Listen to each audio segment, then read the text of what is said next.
नमस्कार दोस्तों, स्वागत है आपका मेरे चैनल कॉमिक्स लाइफ में।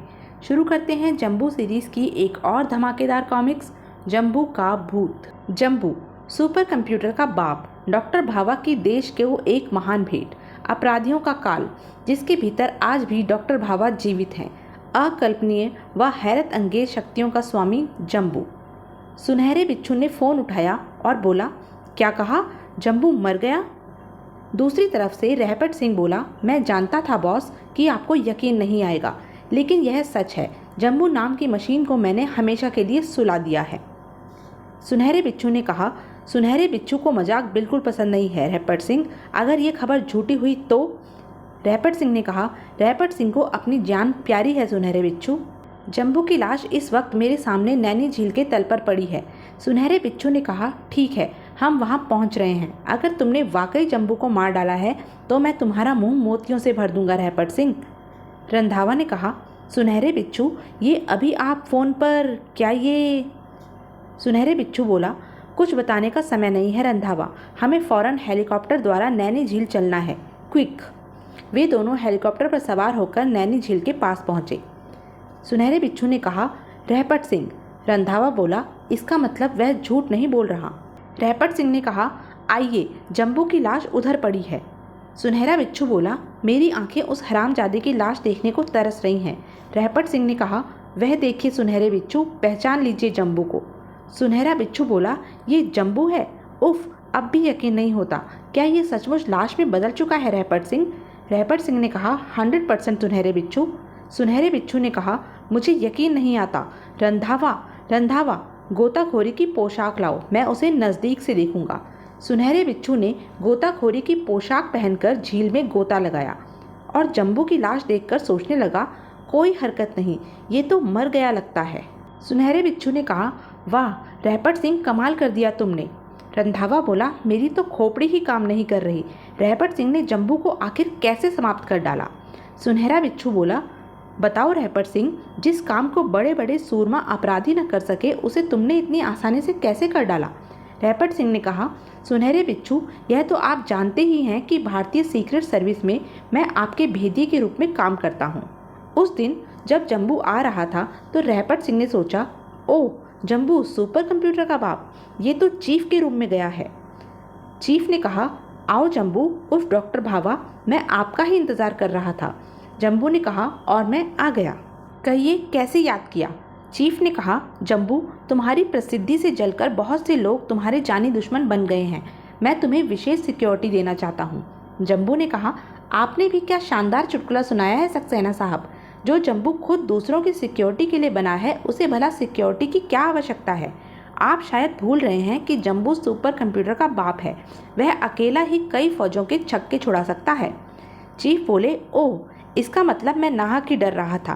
खैर, अब तुम आ ही गए हो तो एक कप चाय तो पीकर ही जाओ।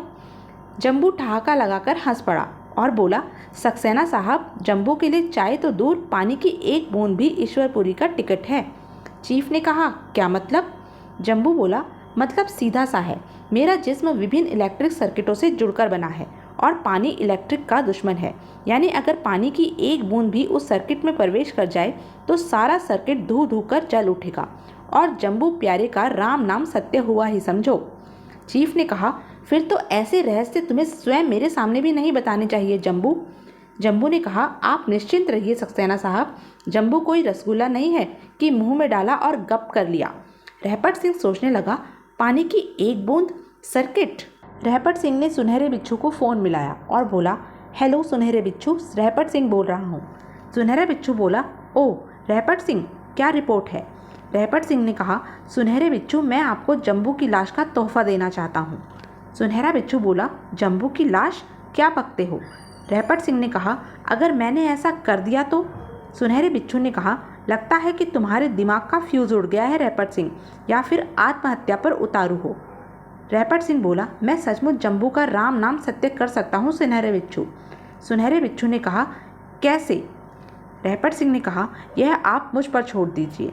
सुनहरा बिच्छू बोला, अगर ऐसा हो गया तो मैं तुम्हें दौलत से तोल दूंगा। हमारे ऑपरेशन टारगेट में जंबू ही सबसे बड़ा खतरा बन सकता है। रहपट सिंह ने कहा, समझिए वह खतरा टल गया, जंबू की मौत आ गई, जल्दी ही खुशखबरी दूंगा। रहपट सिंह ने जम्बू को फ़ोन मिलाया और सोचने लगा, जम्बू बेटे, मेरी इस कॉल पर तुम्हें दौड़े दौड़े आना होगा। मैंने आपको पकड़वाने का लालच देते हुए आपके ऑपरेशन टारगेट के विषय में जम्बू को बता दिया। जम्बू ने कहा, क्या तुम कौन हो? रहपट सिंह ने कहा, सुनहरे बिच्छू को पकड़ना चाहते हो तो नैनी झील पहुंच जाओ बस। जम्बू पहुंच गया और बोला, अरे यहाँ तो कोई दिखाई नहीं पड़ रहा। ठीक उसी पल जम्बू के ऊपर पानी की बौछारें पड़ने लगी। जम्बू बोला, उफ, यह क्या? आह, नहीं नहीं। रहपट सिंह ने कहा, जम्बू, अब तुम्हारे बचने का कोई रास्ता नहीं। जम्बू बोला, कमीने, धोखेबाज, तूने मेरा सारा सर्किट, आह, अब मैं नहीं बचूंगा, लेकिन बदला, आह। रहपट सिंह ने कहा, अरे ये तो बेजान हो गया। इसका मतलब? रहपट सिंह भयानक ढंग से अट्टहास कर उठा और बोला, जम्बू मर गया। जम्बू को मैंने अकेले ही मार डाला। खुशी से पागल हो उठा। रहपट सिंह बोला, जम्बू, सुनहरा बिच्छू तुम्हारी लाश देखकर मुझे सोने से तोल देगा। अपनी बात समाप्त करता हुआ रहपट सिंह प्रसन्नता के आवेग से चीख पड़ा, जम्बू मर चुका है सुनहरे बिच्छू, अंग अंग बेकार हो चुका है उसका। सुनहरे बिच्छू ने कहा, you are great Rahpat Singh, you are great. Randhawa बोला, ऑपरेशन टारगेट की सबसे बड़ी बला समाप्त हो गई। रहपट सिंह ने कहा, अब हमें भी यहाँ से निकलना चाहिए सुनहरे बिच्छू, क्योंकि मैं जम्बू की मौत की खबर पुलिस को दे चुका हूँ। वह कभी भी यहाँ पहुँच सकती है।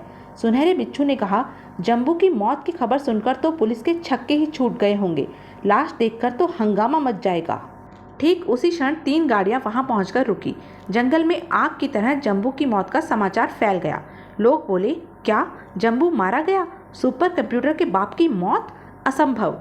अपराधी गुटों के लिए जश्न का दिन था, जम्बू की मौत के लिए हा हा हा, चीयर्स। उधर डॉक्टर भाभा की कोठी पर सुषमा ने कहा, यह नहीं हो सकता, जम्बू नहीं मर सकता।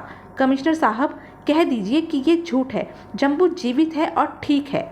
कमिश्नर साहब ने कहा, हमें अफसोस है सुषमा बहन, जम्बू की लाश का निरीक्षण बड़े बड़े वैज्ञानिकों की देखरेख में हुआ है, वह वास्तव में मर चुका है। बंटी ने कहा, नहीं, जम्बू इतनी आसान मौत नहीं मर सकता। अंकल, आप झूठ बोल रहे हैं, आपको धोखा हुआ है। कमिश्नर ने कहा, बंटी बेटे, अब मैं तुम्हें कैसे समझाऊं कि पूरे शहर में इस समय बच्चे बच्चे की जुबान पर केवल यही एक खबर है कि जम्बू मर गया, सुपर कंप्यूटर का बाप समाप्त हो गया। बंटी ने कहा, कमिश्नर अंकल, अगर ये सच है तो मैं उन लोगों को जीवित नहीं छोड़ूंगा जिन्होंने जम्बू को लाश में बदला है। मुझे बताइए अंकल, कौन थे वे हत्यारे? मैं उनका खून पी जाऊंगा, जम्बू की मौत का बदला लूंगा मैं, बोटी बोटी उड़ा दूंगा मैं उन कुत्तों की। कमिश्नर ने कहा, सॉरी बेटे, पुलिस हत्यारों का पता लगाने की पूरी चेष्टा कर रही है। कमिश्नर बोले, मुझे तो जम्बू की मौत का अभी भी यकीन नहीं होता, केवल पानी उसकी मौत का कारण बन गया, आश्चर्य है। सुषमा ने सोचा, आह, क्या आज मैं सचमुच विधवा हो गई हूँ? नहीं। तभी बंटी बाहर जाने लगा। कमिश्नर साहब बोले, बंटी, कहाँ जा रहे हो? ठहरो, सुनो, रुको। बंटी ने साइकिल उठाई और निकल गया।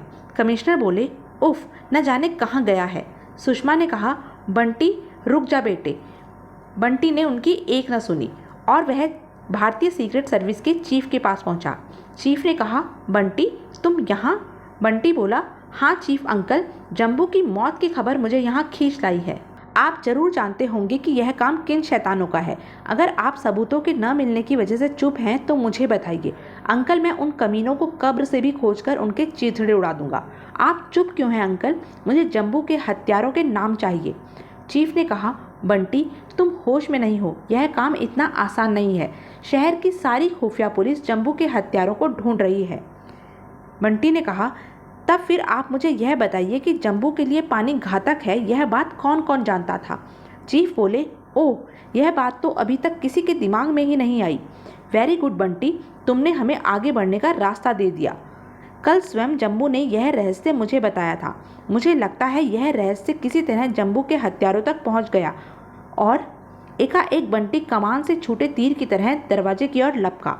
चीफ ने सोचा, इसे क्या हुआ? एक झटके के साथ दरवाजा खोलते ही चीख पड़ा बंटी, अंकल, यह आदमी हमारी बात सुन रहा था। चीफ ने कहा, रहपट सिंह? पलक झपकने से पूर्व ही रहपट सिंह खतरे को भांप गया और भागने लगा। बंटी ने कहा, कमीने, तेरा नाम पता जाने बिना मैं तुझे नहीं जाने दूंगा। बंटी ने रहपट सिंह को एक जोरदार लात मारी। रहपट सिंह के नीचे गिरते ही बंटी पुनः उछला, किंतु रहपट सिंह तैयार था। उसने बंटी को दीवार की तरफ फेंक दिया। तभी चीफ वहां पहुंचे और रिवॉल्वर निकालकर बोले, रुक जाओ। रैपट सिंह ने बंटी को धक्का दिया और वह चीफ के ऊपर जाकर आ गिरा, किंतु शीघ्र ही खड़ा होकर वह रैपट सिंह के पीछे लपका और सोचने लगा, कमीने, अगर तू जंबू का हत्यारा है तो मैं तुझे बचकर नहीं जाने दूंगा। रैपट सिंह सोचने लगा, ओह, कमबख्त साइकिल पर पीछा कर रहा है, इससे पीछा छुड़ाना होगा। द्रुत वेग से दौड़ रही कार के ब्रेक दबे और तूफान की तरह पीछे आ रही बंटी की रेसर कार से टकरा गई। बंटी साइकिल से गिर गया। रैपट सिंह ने कहा, कल का छोकरा और रैपट सिंह का पीछा कर रहा था। तभी कार की पिछली सीट से आवाज़ आई, मेरे बारे में तुम्हारा क्या ख्याल है रैपट सिंह?